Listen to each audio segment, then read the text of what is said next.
ঈদের ছুটি তো শেষ হতে চললো, প্রায় এক সপ্তাহ পরে আপনাদের ভাইয়া চলে গিয়েছে ছুটি কাটিয়ে কাজের জন্য। আসসালামু আলাইকুম, কেমন আছেন সবাই? আজকের ভিডিওটা কিন্তু সকাল থেকে একদমই শুরু করতে পারিনি।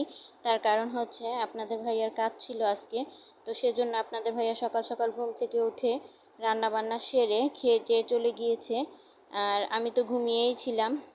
আর এদিকে দেখেন আপনাদের ভাইয়া এখানে পাট শাক তুলে দিয়ে গিয়েছে, সেই সাথে গাছের টাটকা বেগুনও তুলে দিয়ে গিয়েছিল। তো এগুলো আমি সব কিছু গুছিয়ে নিয়েছি রান্না করার জন্য। সেই সাথে আমি ভাতটাও বসিয়ে দিয়েছিলাম। তো এই তো ভাত টাত বসিয়ে দিয়ে তো ভাবলাম কিছু খেয়ে নেই। তো কি খাবো ভাবলাম, আম আছে ঘরে, তো আমটাই খেয়ে নিই। আসলে আমের দিনে কিন্তু আমটাই বেশি খাওয়া হয়, তাই না? আর আমটা হচ্ছে রূপালি আম, এত বেশি মিষ্টি যা বলার বাহিরে। আমার কিন্তু রূপালি আম অনেক অনেক বেশি পছন্দ। অন্যান্য আমও আছে যেগুলো খাই, তবে অত বেশি পছন্দ না। তবে রূপালি আমটা অনেক অনেক বেশি পছন্দ হয় আমার। তো এই তো এখানে আমি আর আমার মেয়ে, মা মেয়ে দুজনে মিলে আম খেয়ে নিলাম। এটা আর কি দুপুরের নাস্তা বলতে পারেন। তো অনেকে হচ্ছে অনেক জিনিসপত্র খেয়ে থাকে, যেমন টক জাতীয় জিনিস খায় অনেকে। তো আমার টকটা একটু কমই পছন্দ। আমি সবসময় টকটা অ্যাভয়েড করি, ঝাল জিনিসটা অনেক অনেক বেশি পছন্দ। সেই সাথে এই তো আমের দিনে আমটা একটু খাই, এটাই আর কি। সবাই তো আর সব কিছু খেতে পছন্দ করে না। অনেকের ঝাল পছন্দ, অনেকের টক পছন্দ, আবার অনেকের মিষ্টি। তো মিষ্টি জাতীয় জিনিস খাই, তবে অনেক বেশি যে খাই তা না। পরিমাণ মতোই খাই, তবে ঝাল জিনিসটা অনেক বেশি পছন্দ। তো সব সময় ঝালটাই খাওয়ার চেষ্টা করি। তো এদিকে পাট শাকটা রান্না বসিয়ে দিয়েছি, আর এদিকে হচ্ছে পাঙ্গাস মাছ রান্না করব। তো পাঙ্গাস মাছটা হচ্ছে ভেজে নিচ্ছি। অনেকে বলতে পারেন ছি ছি ছি, পাঙ্গাস মাছ খায় আবার, মানে কি একটা অবস্থা, এরকম সেরকম, মানে অনেকে হয়তো খান না, তবে আমরা অনেক বেশি পছন্দ করি। আমরা বলতে আমি, আমার মেয়ে, আমার হাজব্যান্ড, আমরা তিনজনই খাই। তো অনেক দিন হয়েছে পাঙ্গাস মাছ আনা হয় না, অনেক দিন পরই আপনাদের ভাইয়া এনেছিল। তো এটাই হচ্ছে আজকে রান্না করব, বেগুন দিয়ে আর আলু দিয়ে, আর সেই সাথে পাট শাক ভাজি। জানি না কারা কারা পছন্দ করেন পাঙ্গাস মাছ, তবে আমাদের কাছে অনেক বেশি ভালো লাগে। আর এইদিকে পাট শাকটা তো হয়েই যাচ্ছে। আসলে দুই চুলায় রান্না করলে না অনেকটা বেশি সুবিধে হয়। এক চুলায় দেখা গেছে ভাজি, আরেক চুলায় হচ্ছে তরকারি রান্না করে ফেলা যায়, এতে করে সময়টা অনেক বেঁচে যায়। তো এদিকে আমি এক চুলায় হচ্ছে মাছ ভাজছিলাম, আরেক চুলায় হচ্ছে শাক ভাজি করছিলাম। তো একটু পরে আমি শাকটা নামিয়ে দিয়ে এখানেই হচ্ছে তরকারিটা বসিয়ে দিব। এতে করে হবে কি, খুব তাড়াতাড়ি হয়ে যাবে। আচ্ছা, যারা এ পর্যন্ত আমার ভিডিওটা দেখেছেন, একটু হলেও যদি ভালো লেগে থাকে চাইলে কিন্তু আমার ভিডিওটিতে একটি লাইক করে যেতে পারেন। আর যদি খুব বেশি ভালো লেগে যায় তাহলে আমার চ্যানেলটিকে সাবস্ক্রাইব করে আমার চ্যানেলের পাশেই থেকে যেতে পারেন। মাছ ভাজা শেষ করেছি, সেই সাথে শাক রান্নাটাও শেষ। এদিকে আমার ভাতটাও কিন্তু বলক চলে এসেছে। আর এইদিকে আমি রান্নাটাও বসিয়ে দিয়েছি, মানে তরকারি রান্নাটা আর কি।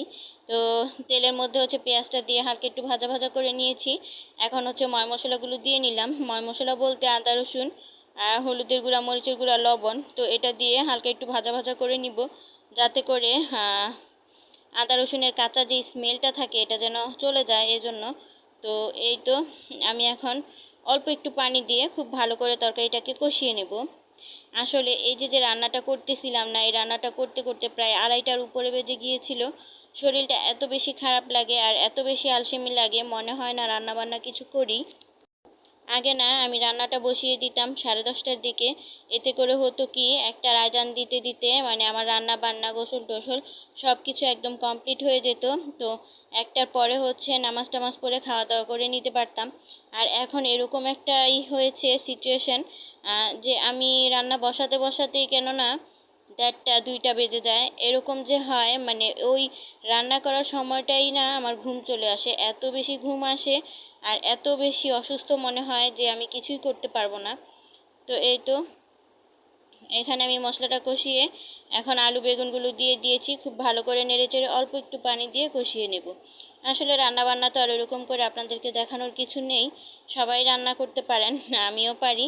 তো নিত্য নতুন রান্না তো আর না, সবসময় একই রকম রান্না করি, ওই একঘেয়েমি আর কি। কি আর বলবো, আর কি আর করব।